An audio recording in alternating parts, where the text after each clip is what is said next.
Πεθαίνει τύπος και έτσι όπως είναι στον παράδεισο και τον περιμένει ο Άγιος Πέτρος, πάει φουριόζος προς τα μέσα. Του λέει ο Άγιος Πέτρος, πού πας? Λέει μέσα και δείχνει τον παράδεισο. Κάτσε, τι μέσα εδώ πέρα, λέει, πρέπει να ελέγξουμε, λέει, τι έχεις κάνει, αν έχεις, αν αυτό από εδώ, όνομα, επώνυμο, λέει τα σχετικά. Ανοίγει ο Άγιος Πέτρος τα κοιτάπια του, το κοιτάει, μάλιστα, σε βρήκα, του λέει.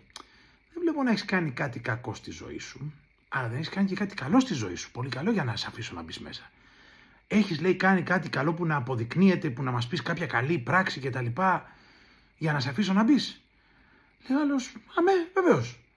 Λέει, ήμουνα, λέει, σε ένα σκοτεινό στενάκι και ξαφνικά βλέπω, λέει, καμιά 20 λιταράδες πήγαιναν να βιάσουν ένα 20χρονο κοριτσάκι.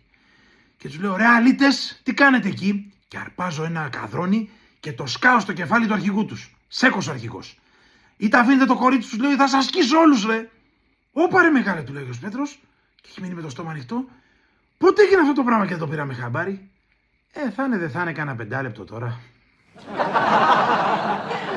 Κάντε like και εγγραφή.